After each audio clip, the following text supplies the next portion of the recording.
Why do you think that audiences connected so strongly with the first Avengers, and while they're already so excited about the second one?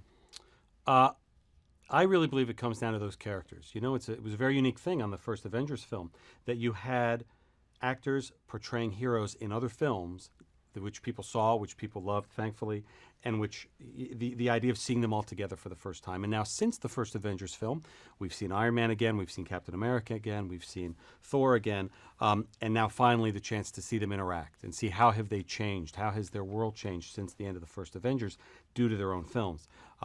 I think that is something very unique in movie going, and something that we try very hard to deliver on in each of these films. What made Ultron the right villain for the second Avengers film? And then ultimately, what made James Spader the right guy to breathe life into that villain?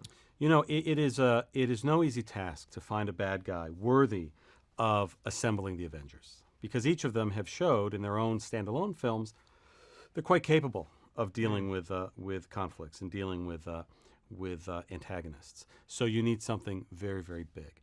And it goes back to conversations we had with Joss Whedon on the set of the first Avengers film, that if we were to be so lucky to make another one, Ultron made a lot of sense, because there's a technological element that surrounds Tony Stark with his armors, with his suit, with his Jarvis system that tags along with him on his adventures, that it seemed very clear to us that there was a plot for Ultron that could spin out of that.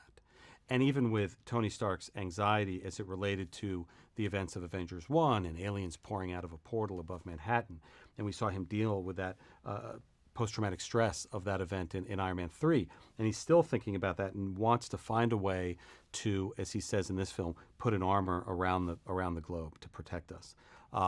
And, you know, not all good intentions work out so well, particularly for Mr. Stark. And that felt like a great in to Ultron himself. Now, Ultron in the comics is a very graphically cool, interesting robot, but he's still just a robot. And there are a lot of robots in movies. There have been for many years, there are today. And it was important to Joss and for us that Ultron not just be a deadly, cold killing machine. Joss wanted him to have personality, wanted him to be even more unhinged than Loki was in the first Avengers film. So that's the way he wrote him. And it was one of those things that has happened a few times in my career, that one name comes up to play the part. And everyone involved agrees, this is the guy, let's try to get him. In this case, it was James Spader to do the voice of Ultron. Because we knew he would just infuse this mechanical, metal, scary-looking robot with an unbelievable amount of pathos and humor and lunacy and character, which is what the goal was from the start. And we met with him before the script existed, sort of showed him some pictures of Ultron from the comics, showed him a bit that Ryan Meinerding in our visual development department drew of a version of Ultron with his face, which is what Ultron is in this movie. A lot of it connects to Spader's facial structures. And he did, of course, did the motion capture for the performance as well. And Joss wrote some dialogue that was different from what ended up in the movie, but was in that spirit. And Spader was just over the moon about it. What can film audiences look forward to in Avengers: Age of Ultron? Well, I think they can look forward to, I hope, the continuing adventures of these characters that they know very well now, that they love now, to see them on a spectacle, frankly, that we've never seen before in any of our movies. It is a very, very big movie. There are a lot of action set pieces that sort of broke the mold, and that will be very difficult to top in any of our upcoming movies.